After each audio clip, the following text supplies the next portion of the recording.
Casi juramento. Confieso mi ignorancia, Débora, Marina, Fernando Iglesias, Sabrina Gmechet, de cuál ha sido el tema que yo diría, se ha metido como cuña entre el presidente electo y la vicepresidenta electa. Hasta poco antes del comicio, Victoria Villarroel salía por los medios, muy sólida me parecía, uno podrá estar de acuerdo con algunos aspectos de su discurso, pero muy sólida, manejándose con distintos sectores, y Milei le había prometido el manejo de la seguridad y de la defensa.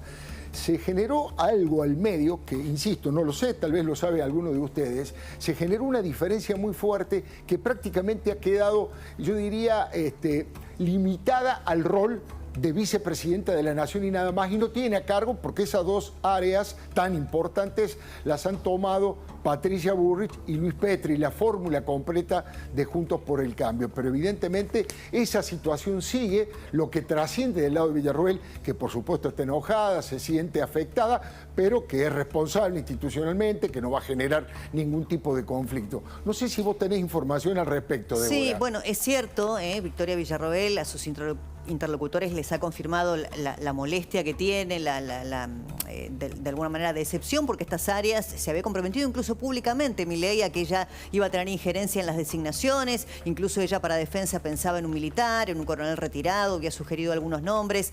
Mira, a mí me parece que a veces para el análisis político hay que recurrir a algunas cuestiones de la condición humana, ¿no? Sí. Y me parece que hay algo de los perfiles tanto de Javier Milei como de Victoria Villarroel que pueden explicar lo que está pasando en ese ruido entre ambos. Es cierto que Victoria Villarroel, yo coincido, se destapó durante la campaña como un cuadro político que no conocíamos, con un manejo muy sólido de su faceta mediática, de un conocimiento muy profundo, por lo menos de los temas que ella maneja. Sí, lo pasó por encima Agustín Rossi. Bueno, eso te iba a decir, en el debate mostró una solidez argumental, en ambos debates, es cierto, una solidez argumental muy, muy destacable, pero el vínculo hoy, y un poco casi histórico en la Argentina, entre el presidente electo y su vicepresidenta, es un vínculo que está pasando por un momento de sombras. Esto es reconocido por ambos, ¿no? Sumo algún dato. Bueno, lo evidente es que Villarroel no forma parte de la mesa chica de lo que tiene que ver con los equipos de transición. Era habitual ver entrar a Diana Mondino, a Pose, a Santiago Caputo, bueno, los clásicos de la reunión de cada mañana, Guillermo Franco, por supuesto, y Karina Milei, los 5 más Milei, 5 más 1, dicen. A mí me pasan dos datos concretos. Uno tiene que ver, por supuesto que es versión vinculada al círculo más íntimo del presidente electo. Uno tiene que ver con algunas reuniones pedidas, acordadas a referentes políticos a espaldas de la mesa chica. Esto no habría caído bien, puntualmente una con Mauricio Macri y otra con Patricia Bullrich, pedidas por Victoria Villarroel, sin consensuar o sin pasar. Se cortó sola, como dicen en la política. Ahí lo has resumido perfectamente. Esto por un lado, y por otro lado, si uno recuerda el debate presidencial, sobre todo el debate previo al balotaje con Sergio Massa, uno de los ejes temáticos tenía que ver con seguridad y defensa, y en ese sentido la oficina del presidente hubiera previsto que iba a llegar algún tipo de paper, de brief, de apoyo, o aunque sea de levantar un teléfono para decir qué necesita Javier, cómo lo puedo ayudar, ponerse a disposición, y se encontraron con una actitud no del todo colaborativa. O sea, esto viene a refrendar esto que decía Débora, de que hay algunas cuestiones más personales que políticas, probablemente, que empezaron a gravitar acá. Sabrina Gmechet, ¿te parece que es riesgoso que antes de entrar ya haya ciertas diferencias o chisporroteos entre el presidente y la vice? Las diferencias de ellos siempre fueron claras y escuchándolos simplemente. Los intereses, las preocupaciones de Javier Milei siempre fueron otras que las que tenía Victoria Villarroel. Y de hecho se complementaban bien y ellos lo decían. No, bueno, muchas veces Milei dijo, no, estos temas son temas de Villarroel, ¿no?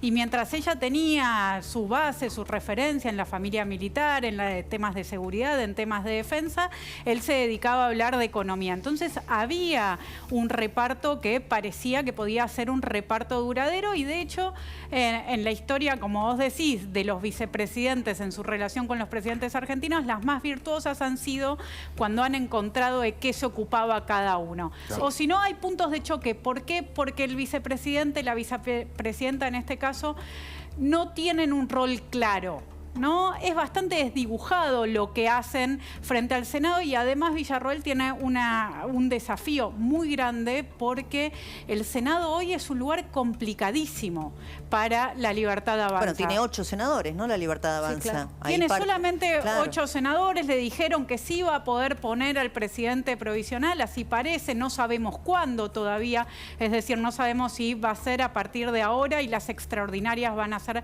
bajo la presidencia. Si le dan el manejo de los fondos, Sabrina, que es la Secretaría Administrativa, si no me equivoco, ¿no? Que y una cuestión más, que es muy importante. ¿Quién va a presidir las comisiones de gobierno? Presupuesto, legislación general, constitucional, todas aquellas que en general preside el oficialismo. Y recordemos, el presidente de la comisión es quien convoca a la comisión y en general es su partido quien tiene mayor cantidad de miembros, o sea que son quienes pueden dictaminar. ¿Qué pasa si nosotros vamos a una extraordinaria con un Senado que tiene en las comisiones de gobierno necesarias de ser llamadas para tratar el paquete ómnibus que Milei se propone tratar si Villarroel no maneja el Senado? Interesantísimo. Ahora vamos a escuchar a la senadora Carolina Lozada hablando de la reunión que precisamente hoy tuvo Victoria Villarroel con los 13 senadores de la Unión Cívica Radical. Tal vez ahí hay algún tipo de acuerdo para repartirse las comisiones, pero le quiero preguntar a Fernando Iglesias si esto le preocupa, este chisporroteo o esta por lo menos incipiente diferencia entre Milei y Villarroel. Vamos a ponerlo, Alfredo, en términos de las familias argentinas. Sí. ¿Dónde estamos? Hoy las familias argentinas están planificando la Navidad. Sí. Y parece que le íbamos a pasar de la tía Filomena, pero al final no se va. Vamos de la abuela Porota. Entonces hay que hablar de nuevo con todos. Y ojo, porque si vamos de la abuela Porota, por ahí el tío Juan, que está peleado con la abuela Porota, no viene. Entonces, ¿quién habla con el tío Juan? El primo Carlitos. Digo, no es muy diferente en la política, ¿no? No hay que dramatizar, es así. No estamos dramatizando. No, el trabajo de ustedes es ponerlo en relieve y hacer la pregunta. Está muy bien hecha la pregunta, no los estoy criticando a ustedes, digo... Esto es así, cuando vos cerrás una lista de diputados y hay 10 que festejan, que son los 10 que entran, y todos los demás que dicen, no, ¿cómo no me pusieron a mí? Fernando, ¿viste que no hay una historia muy virtuosa en los vínculos entre los presidentes y los vices en la Argentina? Siempre hay riesgo. Cristina Cobos, Cristina Alberto, bueno, mirá, ni hablar de la renuncia de Chacho Álvarez, Cobos, ¿no? Que marcó Cobos se le paró de... Bueno, ahí tenés dos buenos ejemplos, Chacho Álvarez y Cobos. Chacho Álvarez renunció y causó un problema muy serio que terminó en la caída de un gobierno. Cobos se paró de manos, dijo esto no, lo borraron, lo sacaron, siguieron para adelante y ya está.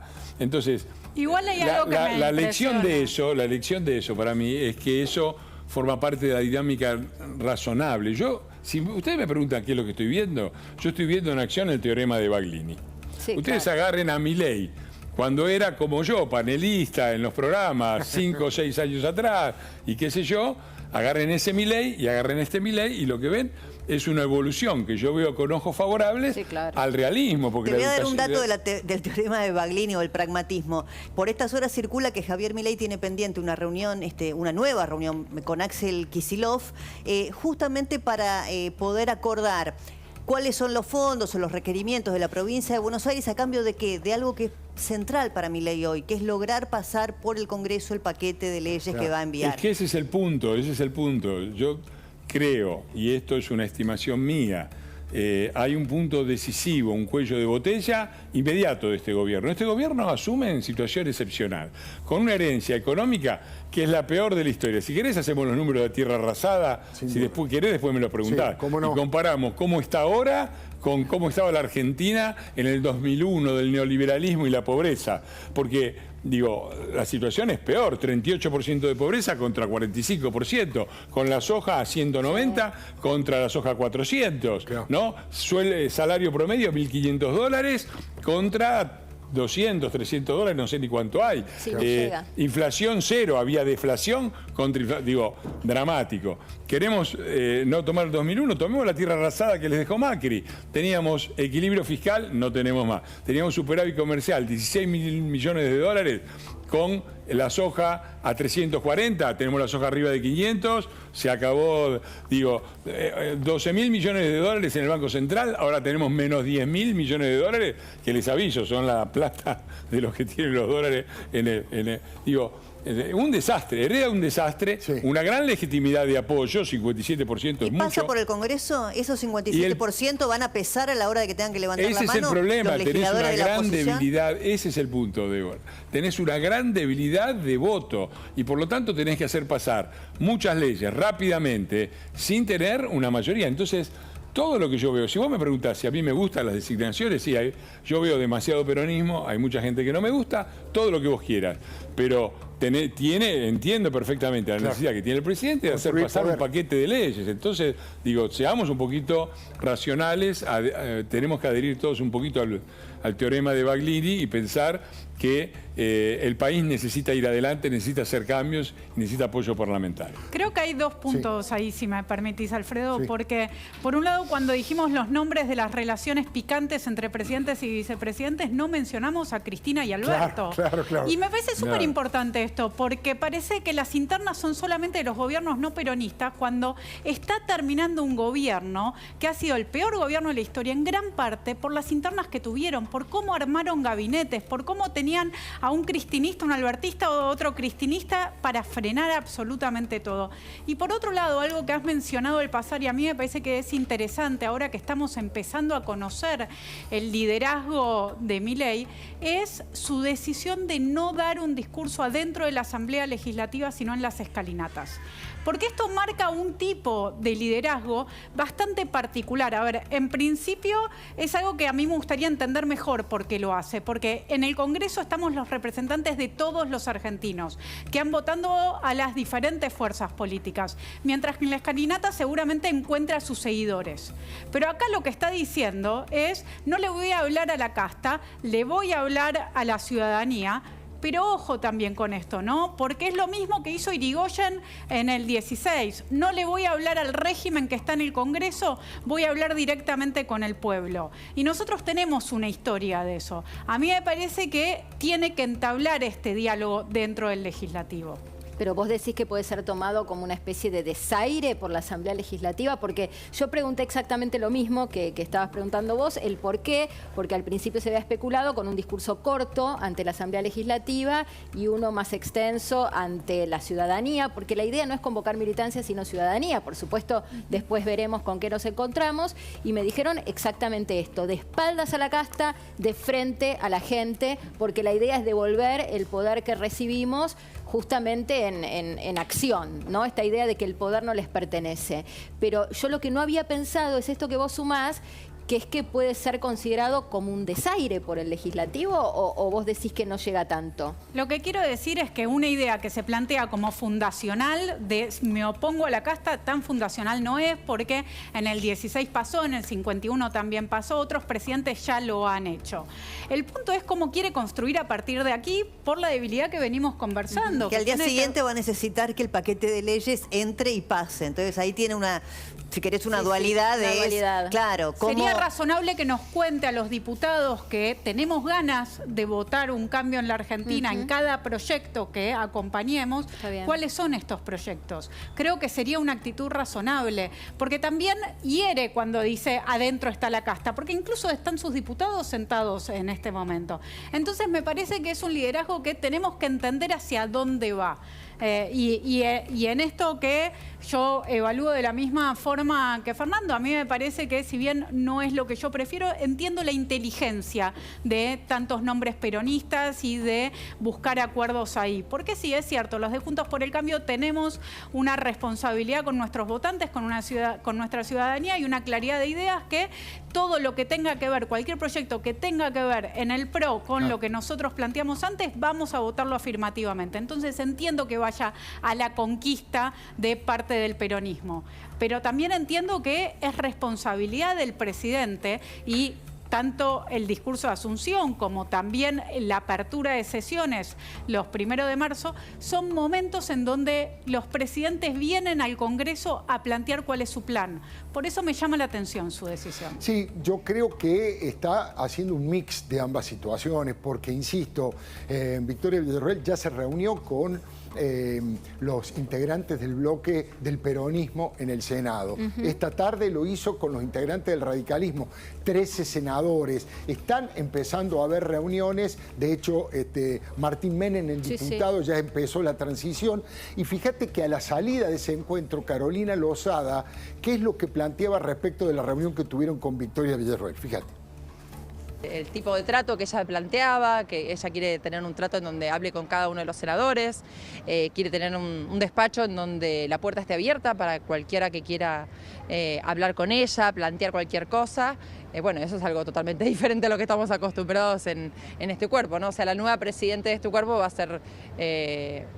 va a tener una impronta diferente a la de Cristina Fernández de Kirchner. Terminamos esa reunión, nos fuimos a mi despacho, estuvimos charlando un rato largo, las dos. Realmente tengo un trato muy cordial con ella y por eso es que nos fuimos a mi despacho a charlar, a ponernos en autos de cómo funcionaba el Senado. Ella, por supuesto, que lo tiene clarísimo cómo funciona el Senado. Yo le contaba más o menos mi experiencia y de eso estuvimos hablando un rato largo.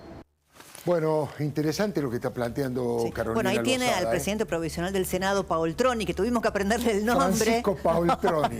Tuvimos que hacer la tarea. Un personaje interesante, Sí, un hombre sí. de Formosa, productor agropecuario. Él dice, yo soy un laburante. Me pareció una buena incorporación. Sí, veremos después, ¿no? Hay que ver, yo creo que el Senado va a ser clave porque el peronismo ahí sin duda va a hacer valer su capacidad numérica. Entonces hay que ver cómo conforman las comisiones, insisto, qué pasa con la Secretaría Administrativa, que es quien maneja los fondos, si se los dan a Villarroel, y paralelamente también si Paoltroni rápidamente, cuando el 7, si no me equivoco, es el momento en el que asumen los temas de juramento, si dan los tiempos o hacen alguna jugarreta a los peronistas que estaban especulando hoy para que la presidencia provisional del Senado quede pospuesta para el mes de febrero.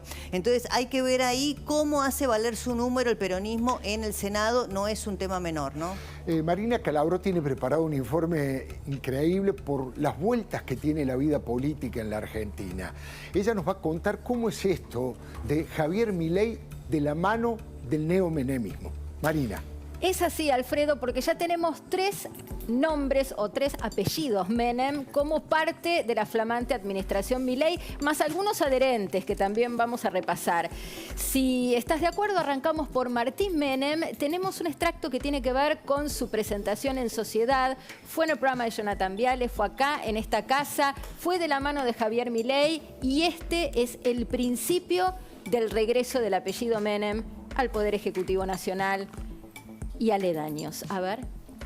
Está con vos en La Rioja, sos diputado provincial, ¿eh? Diputado provincial por la capital, por el partido y por las ideas de Javier. Mira, un Menem con Milei. ¿Quién lo hubiera dicho? De Menem a Qué Milei. fuerte. Ahora te voy a preguntar qué hubiera dicho Carlos de esto, ¿no? Lo hubiera festejado. Bueno, y en este derrotero también le preguntaron a Martín Menem por las ideas de Milei y en qué medida representa a quien fuera su tío. Recordamos por las dudas que Martín es hijo de Eduardo Menem, sí, claro, quien fuera justamente presidente provisional del Senado, entre otros lugares altos, encumbrados lugares de gestión. Así que repasamos también esto. Yo creo que Milei es quien mejor representa las ideas de Menem. Menem nunca hubiera votado sistemas empobrecedores. Ni Perón los hubiera votado. Yo me siento identificado con Javier Milei, no con Javier Milei, con las ideas que él está expresando, que viene expresando hace mucho tiempo, y la reivindicación que hace de Menem para mí forma parte de eso. Y Martín Menem, que es un hombre joven, apenas unos 42 años, también reivindica la década del 90 y lo hace de esta forma. Estoy escuchando distintas excusas, porque para cada mandato hay una excusa. Ahora hablaron de la sequía, pero hace unos meses hablaban del COVID, o un par de años, de la guerra con Ucrania, después de los problemas del fondo, después de los problemas de vaya a saber quién. Y encima vienen a aportar las mismas soluciones, que son las mismas que ya fracasaron y que fracasan hace 80 años. Vos reivindicás la década del 90. Absolutamente. Absolutamente, dice cuando le preguntan si reivindica la década del 90. Y con Martín Menem, que va a presidir la Cámara de Diputados, viene casi, les diría, en simbiosis el nombre de Eduardo Lule Menem. ¿Quién es Eduardo Lule Menem? Es hijo de Mohamed. Mohamed es primo hermano de Eduardo Menem, con lo cual sería primo segundo de Martín Menem. ¿Se entendió el árbol genealógico? Bueno, espero que no se hayan perdido. Yo le agradezco a Carlos Rucauf que me ayudó y a Zulemita Menem. Estuvimos toda la tarde haciendo el árbol genealógico. Bueno, hablábamos de Lule Menem, sería como el alter ego de Martín Menem. Allí lo tenemos con Martín Menem en varios tweets de apoyo. Allí tenemos uno que dice no son pocos. Bueno, es de Manu Jove también, a quien le agradezco la colaboración.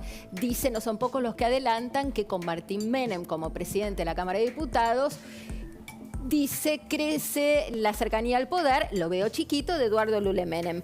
Bueno, seguimos con esto, tenemos la foto de Martín con Lule Menem y después de ellos aparece un tercer nombre Menem, un tercer representante de la estirpe, que es Sharif Menem. ¿Quién es? Es un hombre mucho más joven, que es parte de La Libertad Avanza en La Rioja, que participó activamente de la campaña gobernador de Martín Menem, y él es hijo de Gabriel. Gabriel es, esperen que me perdí ahora, es sobrino de Lule. Claro, entonces se entiende, ¿no? Lule tiene un hermano que se llama Gabriel, el hijo de ese hermano es justamente Sharif Menem, que es actuario, o casi lo es, y que hoy estuvo reunido con Martín Menem y Lule Menem en la Cámara de Diputados, que se supone será su destino dentro de esta administración. Tenemos más de Sharif, que se ha pronunciado a favor del nombramiento de Martín Menem como presidente de la Cámara de Diputados, varios tweets, acá retuiteando a Agustín Romo, que es quien redacta los comunicados de la oficina del presidente electo, acá hablando de la designación de Martín, diciendo a manejar sin espejos retrovisores, generando consensos para poner de pie a la Argentina. Y después tenemos, ya fuera de la estructura del poder real, a Zulemita Menem, que en algún momento coqueteó con la idea de ser candidata a algo, pero que dio su apoyo a Martín. Ahí lo estamos viendo con esta foto familiar y con una anécdota. Ella dice, el viejo me decía, el león no se preocupa por la opinión de las ovejas, sos el claro ejemplo, te quiero, hablándole a su primo, por supuesto, y remata la anécdota diciendo, recuerdo que un día me llamaste, le dice a Martín, y para que el viejo reciba a Milei, y al rato papá me cuenta, Martín vino con un amigo, interesante escucharlo, con condiciones para la política. Le dije que se largue nomás, que puede ser presidente. El chango es más menemista que ustedes, dicho por Javier Milei, y después remata diciendo, bueno, el chango hoy es el presidente electo. Y para cerrar, ¿cuántos Menem juntos? Yo ya me perdí. Nos falta Eduardo Menem, que salió a bancar a Martincito, a Lule, de esta manera. Martín empezó en la política prácticamente al mismo tiempo que Milei, ¿no? Claro. Y lo había acompañado a Milei a una entrevista que había pedido con Carlos, ¿no? Carlos le encantó, le encantaron las ideas de Milei, y bueno, lo alentó para que siga adelante.